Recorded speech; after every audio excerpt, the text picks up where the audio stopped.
सभी को नमो बुद्धाय सर। नमो तस् भगवतो अरहतो सम्मा संबुद्धस्स।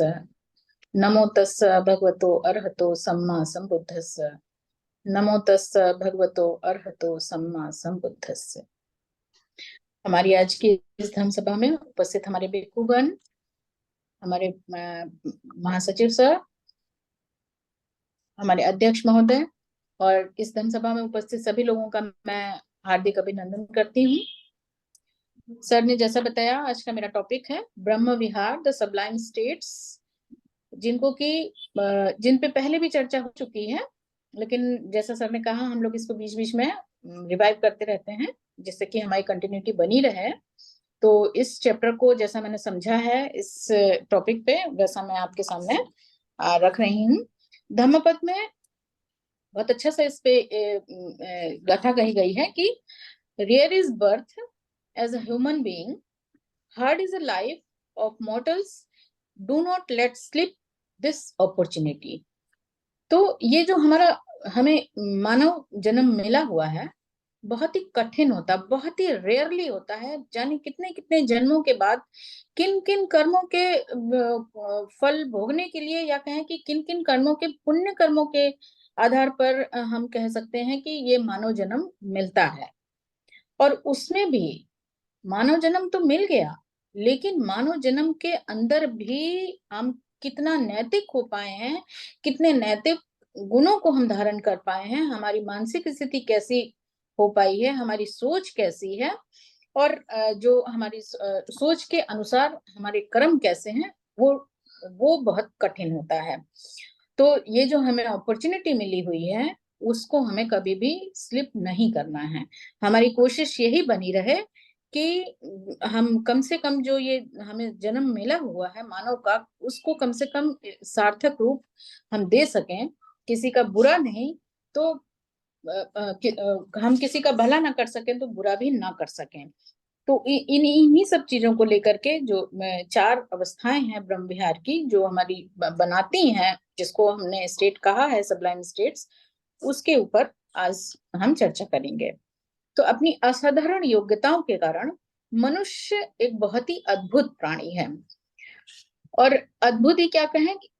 उसको हम रहस्यमय प्राणी भी कह सकते हैं, क्योंकि मनुष्य के ऊपर अभी तक भगवान बुद्ध ने जितनी खोज की है, इस 5 हाथ के शरीर में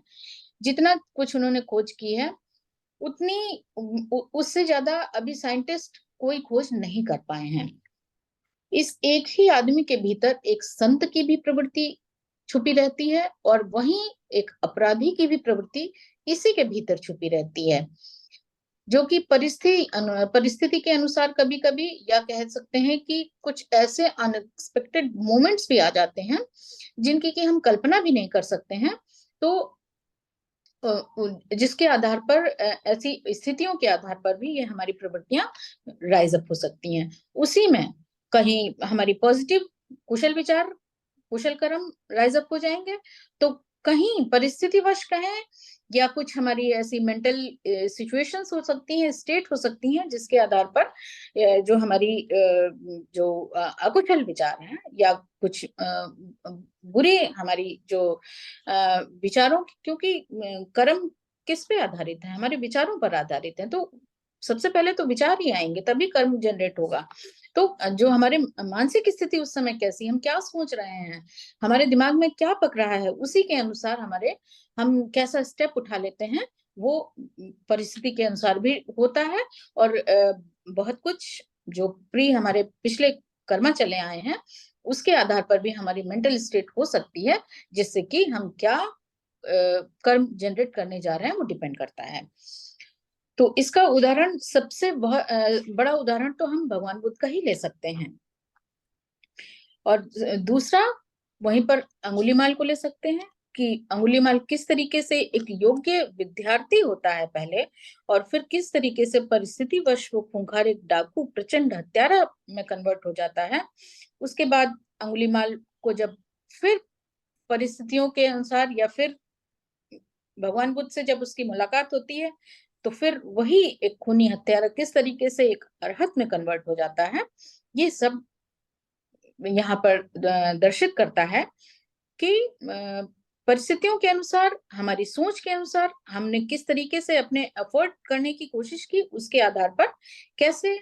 सिद्धार्थ से भगवान बुद्ध हुए, और फिर वहीं अंगुलीमाल से एक अरहत अंगुलीमाल होता दिया आपने ना भैया, एक गाना बता दिया आपने।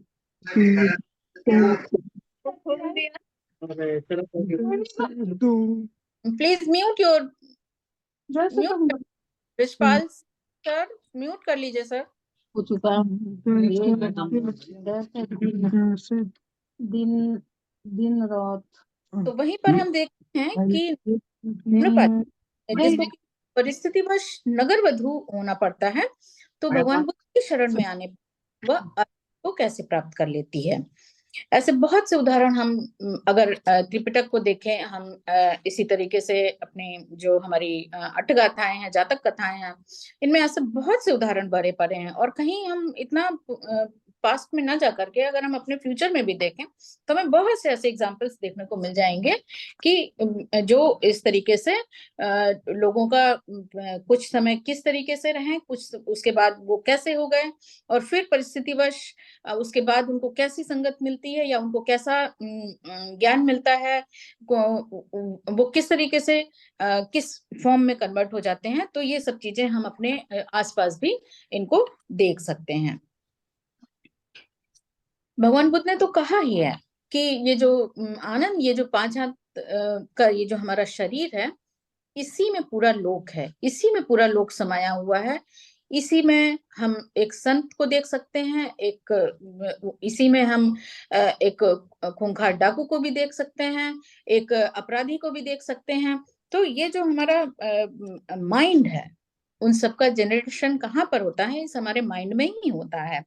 और इस तरीके की जो दोनों प्रवृत्तियां हैं, कुशल विचारों की और अकुशल विचारों की, ये दोनों ही तरह की प्रवृत्तियां एक ही मनुष्य के भीतर समाहित रहती हैं। क्योंकि मैग्नेट के जो 2 पोल हैं, एक पॉजिटिव एक नेगेटिव, तो वो अलग नहीं हो सकते हैं। बस अंतर इतना है कि किसी में इसकी पावर, जो पॉजिटिव थिंकिंग है, उसकी पावर किसी में ज्यादा होती है, किसी में कम होती है, किसी में नेगेटिव थॉट्स ज्यादा रहते हैं। का जो हमारा शरीर है, ये बहुत ही एक रहस्यमय जटिल शारीरिक सिस्टम है, जिसमें कि जो हमारा एक पावरफुल माइंड क्रिएट किया है इस शरीर में, तो वो सबसे ज्यादा पावरफुल, हम इस शरीर में अगर हमारा माइंड, कुछ ऐसी स्थितियां आप देख सकते हैं कि अगर कोई कोमा में चला गया है, मीन्स उसका जो माइंड है वो सुप्तावस्था में चला गया है। तो ऐसे में शरीर तो जागृत अवस्था में है, लेकिन माइंड सुप्तावस्था में है। तो ऐसे में फिर उस शरीर का कोई काम नहीं रह जाता, वो कोई काम कर ही नहीं पाएगा। वो एक जीती जागती कह सकते हैं आपकी, वो एक डेड बॉडी ही होती है, जीती जागती लाश ही हो जाती है वो बॉडी। तो ये जो सबसे पावरफुल हमारा माइंड है, जो इस पूरे शरीर को चलायमान करता है, बल्कि पूरे शरीर को नहीं कह सकते, हम कह सकते हैं कि पूरी दुनिया को चलायमान करता है, पूरा वर्ल्ड इसी से चलायमान रहता है। तो और ये माइंड ही है जो कि कुशल, सदाचारी, अकुशल और दुराचारी दोनों प्रवृत्तियों का जो एक बहुत बड़ा स्टोर हाउस होता है। बस केवल कुछ लोगों में ये कम होता है, कुछ लोगों में ज्यादा होता है। कुछ लोग एफर्ट करते हैं कि इन अपने जो इस स्टोर हाउस में जो पॉजिटिव थिंकिंग्स हैं, जो पॉजिटिव विचार्स हैं, वो सिर्फ उसके ही नहीं बल्कि उसको डेवलप करके इस पूरे विश्व का, पूरी दुनिया का, सभी लोगों का कल्याण करने की कोशिश करते हैं, जैसा कि भगवान बुद्ध ने किया है। और बहुत से ऐसे महापुरुष हुए हैं जिन्होंने अपने इन विचारों के को डेवलप करके सब करने का काम किया है। तो इन्हीं दोनों प्रवृत्तियों में से जिस भी प्रवृत्ति को डेवलपमेंट करने मनुष्य करता है, और उसको कर करके वो मनुष्यता को भी पोषित कर सकता है, वहीं पे मनुष्यता को अकुशल जो विचार हैं उनको डेवलप करके वो जो मनुष्यता है उसको शापित भी कर सकता है। जैसे कि बहुत से हम उसमें ऐसे ऐसे लोग भी होते हैं कि जो पावरफुल हैं और जिनके हाथ में पावर है, तो वो अपनी पावर का मनुष्यता को ऊपर डेवलप करने के बजाय उस पावर का नेगेटिव फॉर्म में यूज करते हैं। और जिसका कि हम बहुत बहुत बड़ा एग्जाम्पल हम नागासाकी पे जो जापान में जो बॉम्ब ब्लास्ट हुआ था उसको हम देख सकते हैं। तो जिससे कि जिसका रिजल्ट उसी समय नहीं बल्कि आज तक और पता नहीं कितने समय तक लोगों को उसका रिजल्ट भोगना पड़ सकता है। तो इस तरीके की जो निगेटिव थिंकिंग्स हैं, और इन निगेटिव थिंकिंग्स में भी बहुत बड़ी चेन है जिसको कि हम प्रतीत समुत्पाद कह सकते हैं,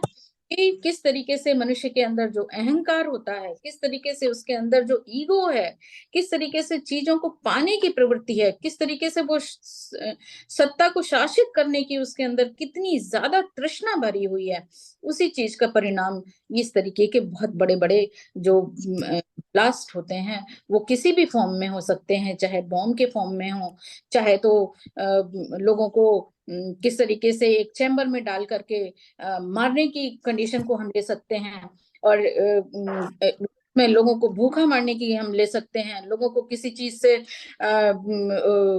पूरी तरीके से बायकट कर दें कि उनको ये चीजें ना मिले, जरूरत की चीजें भी, अपने पोषण की चीजें ना मिले, जिससे कि जीवन हमारा 2 वक्त की रोटी जुटा सकते हैं। तो इस तरीके से हम देख सकते हैं आसपास के उदाहरण को, इतिहास से लेकर के वर्तमान में भी, कि ये जो प्रवृत्तियां हैं मनुष्य के भीतर जो समाई हुई हैं, वो किस तरीके से उनको कौन किस रूप में ले रहा है, उनको किस रूप में उनको जेनरेट कर रहा है, किस रूप में उनको पोषित कर रहा है, और फिर उसके आधार पर किस तरीके से वो कर्म के फॉर्म में सामने आ रही हैं, और उससे क्या उसका कितना भला हो रहा है, समाज का कितना भला हो रहा है, इतिहास में किस तरीके से वो जाना जाएगा, या फिर कह सकते हैं कि किस तरीके का भविष्य का निर्माण हो रहा है, ये सब कुछ इस पर डिपेंड करता है। तो वह जो मनुष्य जिसके भीतर इस तरीके के जो दोनों थॉट्स हैं, जो महान होना चाहता है, जो वांट्स टू बी नोबल, समाज में दूसरों के काम आना चाहता है, चाहता है कि जो खुद को सब्लिमेट करना चाहता है, परिशुद्ध करना चाहता है, निर्मल करना चाहता है, जो किसी भी तरीके से मानवता की सेवा करना चाहता है, और एक इस रूप में एक उदाहरण बनना चाहता है, तो वो इस जो उसको ये गोल्डन अपॉर्चुनिटी मिली हुई है, उसको यूज करना चाहता है, तो वह हर संभव प्रयास करता है कि अपने भीतर छुपी हुई जो ये सदाचार, धर्म, नैतिक सद्गुणों को कल्टीवेट करने का, और अपने भीतर जो छुपे हुए दूसरे फॉर्म में या अवगुण हैं, उनको किस तरीके से वो क्लीन वॉश करने की, उनको दबाने की, सप्रेस करने की, और कोशिश करेगा कि फिर जिस तरीके से एक बड़ी लाइन खींच देते हैं, तो कोशिश करेगा कि ये जो मेरे अंदर निगेटिव थिंकिंग्स हैं, निगेटिव जो नैतिक गुण हैं, जो अकुशल विचार हैं, वो किस तरीके से मैं उनको सप्रेस कर दूं कि वो बाहर आने ही ना पाए, जिससे कि जब जो नैतिक थॉट्स उसके डेवलप होंगे की कोशिश करेगा, तो वो जो थॉट्स हैं, जो नेगेटिव थॉट्स हैं, हम खुद भी देख सकते हैं कि जब हम खुद पॉजिटिव चीजों को, कोई चीज हमारे सामने आई है, कोई वो आया है, कोई भी किसी तरीके की आप देखिए कहीं लड़ाई झगड़ा होने लग जाता है, तो फिर हम ये कोशिश करते हैं कि इस तरीके के जो ये परिस्थिति उत्पन्न हुई, जनरेट हुई है, उसको हम दबाने की कोशिश करते हैं। क्यों? जिससे कि किसी का नुकसान ना होने पाए, अगले का भी नहीं, और वो फिर वो एक समय होता है, वो एक जिसको हम कह सकते हैं कि ऐसा पॉइंट होता है कि वो जो पीक पॉइंट होता है, वो फिर धीरे धीरे करके वो अपने आप ही सप्रेस होने लग जाता है, अपने आप ही खत्म होने लग जाता है। तो इस तरीके की जो वॉर की कंडीशन आती है, उसको धीरे धीरे करके हम वो उस समय को कट करने की कोशिश करते हैं कि ये समय किसी तरीके से बीत जाए, और ये स्थिति हमारी जो परिस्थिति जनरेट हुई है, वो हट जाए हमारे सामने से, जिससे कि इस देश, समाज और किसी का भी नुकसान ना होने पाए। तो इस तरीके से हर संभव हम प्रयास करते हैं, जो अपने आप कल्टीवेट करने की कोशिश करता है अपने भीतर के पॉजिटिव थॉट्स को, तो हर संभव प्रयास करता है कि उसके अंदर के जो अनैतिक गुण हैं, उनको वो सप्रेस कर दे। हम देखते हैं कि सोने, हीरे, चांदी के जो बहुमूल्य रत्नों की खदानों से जेम्स को प्राप्त करते हैं, वहां पर कितनी मुश्किल होती है जेम्स को प्राप्त करने में। कभी कभी तो होता है कि सोने की खदानों में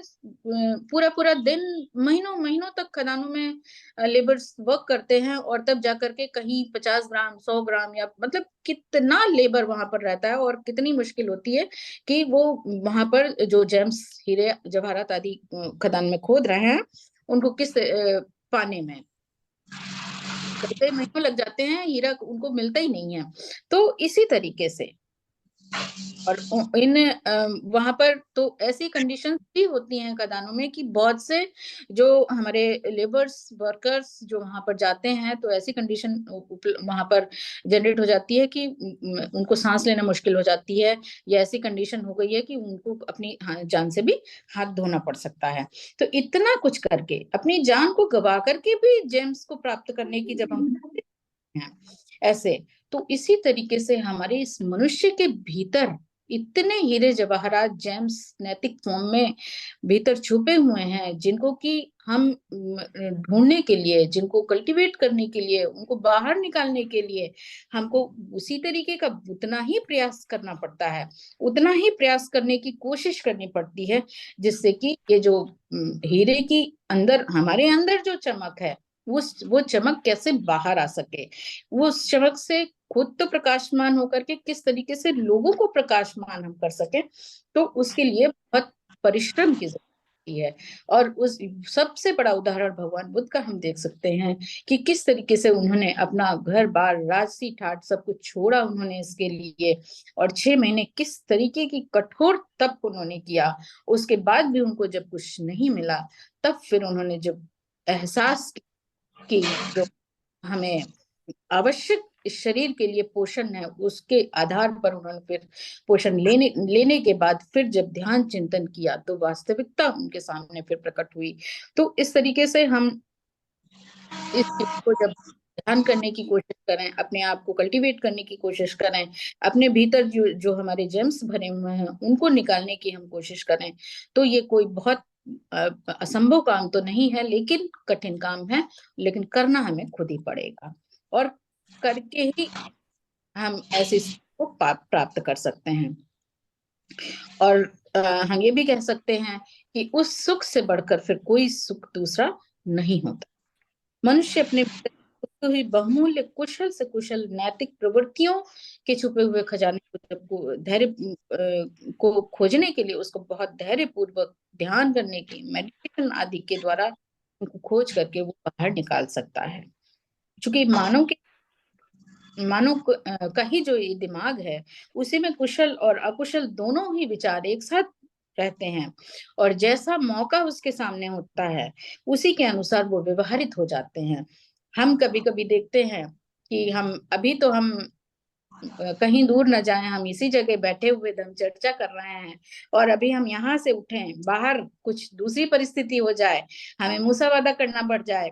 किसी की जान पे पड़ रही है, तो हमें कुछ उसके अगर हमें अकुशल भी करना पड़ रहा है, तो हम फिर परिस्थितियों को देखते हुए हम पहले ये देखेंगे कि उस परिस्थिति के अनुसार जिससे कि दूसरे का नुकसान हो रहा है, उसकी जान पे बन रही है, तो हम उसको करने की पहले कोशिश करते हैं, भले ही हमसे कुछ वहां पर अकुशल भी हो रहा हो। तो ऐसी स्टेट में भगवान ने कहा है कि ऐसी स्टेट में जब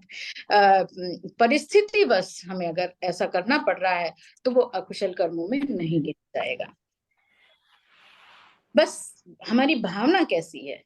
ये डिपेंड इस पे करता है कि हमने अपनी भावना अगर तृष्णावश कर रहे हैं, तो कुशल काम भी अकुशल हो जाएगा, और अगर वही भावना हमारी दान की है, हमारी भावना किसी तरीके से अकुशल भावना नहीं है हमारे मन में, तो वो जो अकुशल काम भी हमसे हो रहा है, किसी को बचाने को लेकर के हो रहा है, तो उसको हम फिर अकुशल हम उसको नहीं कह सकते। तो डिपेंड करता है कि हमारी भावना वहां पर कैसी है। तो परिस्थितियों के अनुसार हम कैसा व्यवहारित करते हैं, परिस्थितियों पर भी कभी कभी निर्भर करता है। तो मनुष्य के अंदर जो ये लेटेंट एबिलिटी है, वो कभी कभी अचानक भी सामने आ जाती हैं, और कभी कभी कुछ लोग इसको नियोजित रूप से सामने लाने का प्रयास करते हैं। तो ये डिपेंड करता है कि कैसा पर्सन है, परिस्थितियां कैसी हैं, उसकी भावना कैसी है, उसके विचार कैसे हैं, और उसकी इच्छा क्या है, उसके अंदर की तृष्णा कितनी है, ये सब कुछ इन चीजों पर भी डिपेंड करता है। तो सबसे पावरफुल जो डिस्ट्रक्टिव खराबी मनुष्य के अंदर है, इन्हीं सब बातों को लेकर के, वो है गुस्सा, एंगर, जो कि उसके विवेक का नाश कर देता है, और जो उसके माइंड को ही पूरी तरीके से ब्लॉक कर देता है, उसको ब्लाइंड बना देता है, उसको कुछ भी वहां पर दिखाई नहीं देता है कि सामने क्या है, मुझे वहां पर कैसा व्यवहार करना है, मेरे मुंह से भी क्या निकल रहा है, मेरा उस चीज को लेकर के वहां पर जो एक्शन है वो क्या हो रहा है। तो ये सब चीजें उसको दिखाई ही नहीं देती हैं, वो ब्लाइंड सा बन जाता है वहां पर एंगर की वजह से। तो वहीं पर इसका जो दूसरा ऑपोजिट है फॉर्म है, वो है लविंग काइंडनेस, यानी कि मित्रता भावना। भावना हमारे अंदर कैसी है, तो इस एंगर को सप्रेस करने के लिए मित्रता भावना कही है भगवान ने। वहीं पर दूसरा दोष जो है वो क्रुएल्टी, यानी कि हिंसा, जो कि संसार में भयानक अत्याचार को जन्म देती है। इसी हिंसा और क्रुएल्टी की वजह से जानी कितने कितने देश उजड़ गए हैं, कितनी कितनी जो ये हमारी कितने लोगों की हत्या हो गई है, कितनी कितनी प्रजा का नाश हो गया है, कितनी सभ्यताएं नष्ट हो गई हैं इसी क्रुएल्टी की वजह से। तो इस क्रुएल्टी का जो एंटीडोट है वो है कंपैशन, यानी कि करुणा। तीसरा जो सबसे बड़ा दोष है ईर्ष्या, जो कि हमारे मानवीय सिस्टम के लिए एक पॉइजन का काम करता है, और जो कि समाज में बीमार प्रतिद्वंदिता और एक खतरनाक कंपटीशन को देती है। इसी प्रतिद्वंदिता और ईर्ष्या के कारण ही हम देखते हैं कि कितने कितने लोग कितना कैसा, मतलब उनको जिस चीज की जरूरत भी नहीं है, जो उनके काम का भी नहीं है, वो सिर्फ ईर्ष्या और प्रतिद्वंदिता के कारण उस चीज को उस ऐसा काम करने लग जाते हैं, ऐसी चीजों को पाने की कोशिश करने लग जाते हैं। और हम इसको अपने चारों तरफ ये बहुत ही मतलब अपना एक रौद्र रूप ले चुकी है, जो हम आज अपने सामने चारों तरफ हम इसको महसूस कर सकते हैं। इसका जो जिसके कारण से मनुष्य इतना क्रूएल हो जाता है कि वो ये चीज देखता ही नहीं है कि इसकी वजह से इस क्रूएल्टी की वजह से मनुष्यता का कितना नुकसान होगा, वो इस चीज को नहीं माप पाता है, नहीं भाप पाता है। और इस पॉइजनस ड्रग के लिए जो इफेक्टिव रेमेडी भगवान ने बताई है वो जॉय, मुदिता है। इसके अलावा मनुष्य के जो दो यूनिवर्सल कैरेक्टर भी है, वो जो कहीं ना कहीं मनुष्य के मन में और उसके मस्तिष्क को विचलित करने का भी काम करते रहते हैं, वह है आनंद से अटैचमेंट, और नॉन प्लेजरेबल है उससे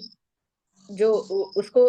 चीजें नहीं पसंद है, जो कुछ उसको मतलब कि एक तो पहले तो है कि वो किस चीज से किस चीज में खुशी महसूस कर रहा है, किस चीज में उसको आनंद आ रहा है। तो उस आनंद से वो इतना अटैच हो जाता है, इतना अटैच हो जाता है कि अगर उसकी आनंद की चीजें, उसके प्लेजरेबल चीजें जो उसको खुशी दे रही हैं, वो क्षण भर के लिए उससे दूर होती है, उतने में परेशान हो जाएगा, उतने उसको लगेगा वाह दुनिया उजड़ गई, पता नहीं मैं क्या कर लूं क्या नहीं, मतलब उसको हर संभव कुछ भी करके उसको पाने की कोशिश करता है। और फिर यहीं पर यही सबसे बड़ी तृष्णा है, चाहे आनंद के ही प्रति क्यों ना हो, तो यही तृष्णा हमें फिर हमारे कर्मों को मोड़ने का काम करती है कि हम आनंद को पाने के लिए क्या से क्या कर जाते हैं, उसमें चाहे कुशल अकुशल हम कुछ भी नहीं देख पाते हैं फिर ऐसे में। और वहीं पर हमारी नॉन प्रेजर जिन चीजों से हम जिन चीजों को लाइक नहीं करते, ऐसी चीजों को भी उनसे दूर होने के लिए वो हमारे अंदर इतना क्रोध, इतनी घृणा उनसे उत्पन्न हो जाएगी कि हर संभव हम कोशिश करेंगे इस चीज से हम दूर हो जाएं, इस चीज से हमें ये हमारे सामने ना हो। तो ये चीजें भी भगवान ने कही है कि ये हमारे माइंड को stop करने का है। और ये जो है ये दोनों ही स्टेट जो हैं वो बहुत ही खतरनाक होती हैं, और ऐसे इन दोनों स्टेट से बच के मध्यम मार्ग चलने की कोशिश, इन दोनों ही अपोजिट जो फोर्सेस हैं उनको उपेक्षा के द्वारा एलिमिनेट कर सकते हैं। तो उपेक्षा भावना को डेवलप करके इन चार जो हमारे शुद्ध गुणों को ही पाली में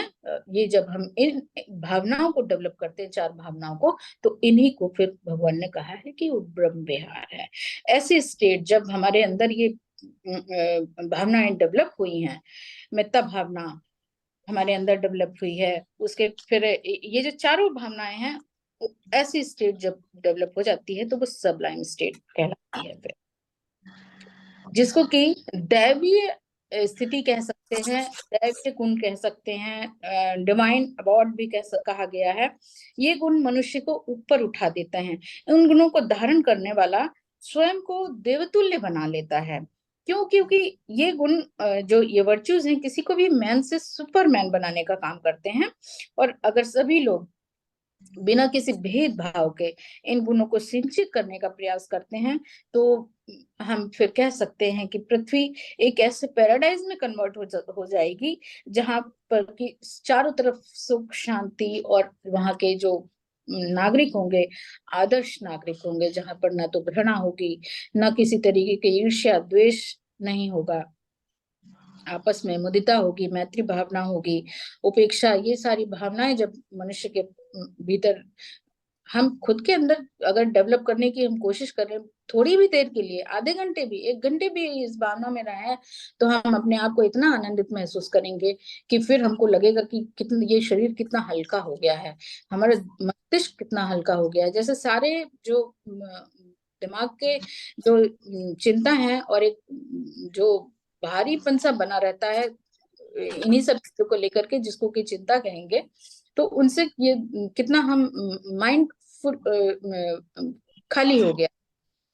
तो ऐसी भावना को डेवलप करके इस अर्थ को हम एक ऐसा पैराडाइज में डेवलप कर सकते हैं पर कि चारों तरफ सुख और शांति हो। शायद भगवान ने भी ऐसा ही महसूस किया था, इसीलिए उन्होंने इतनी कठिन तपस्या की और बुद्धत्व को प्राप्त करके 80 वर्ष की उम्र तक भी पूरे 45 वर्ष चारिका ही करते रहे कि सबका कल्याण हो सके। तो इन नैतिक गुणों के पर किसी भी विशेष वर्ग का कोई भी नहीं होता है, कोई धर्म विशेष इनको रोकता नहीं है, बल्कि जो सभी धर्म हैं इनको भी कल्टीवेट करने की बात करते हैं। सभी धर्म यही सभी में यही चीजों को, गुणों को कल्टीवेट करने की बात कही गई है। लेकिन कुछ बीमार और स्वार्थी लोग, मानसिकता के जो लोग होते हैं, वे अपने गंदे राजनीतिक विचारों को मिला करके जनता को गुमराह करके धार्मिक फसाद करा के अपना स्वार्थ सिद्ध करने की कोशिश करते हैं। और हर वो व्यक्ति, वो किसी धर्म, जाति, जेंडर, नस्ल का हो, अपने भीतर छुपी हुई जो ये वर्च्यूज हैं, इनको कल्टीवेट करके वो अपना कल्याण कर सकता है, अपने साथ दूसरों का कल्याण कर सकता है, जिससे पूरे समाज का कल्याण होगा। तो इन्हीं चीजों को, इन्हीं भावनाओं को डेवलप करने की, इन्हीं प्रयासों के साथ मैं आज की अपनी इस धम्म टॉक को मैं यहीं पर विराम देती हूँ। और इसका मैं अगला पार्ट अगले कंटिन्यू रखूंगी। इसी के साथ सब लोगों ने जो मुझे इतने ध्यान से सुना है, सभी का मैं बहुत शुक्रिया करती हूँ। सभी लोगों को मेरा नमो बुद्धाय।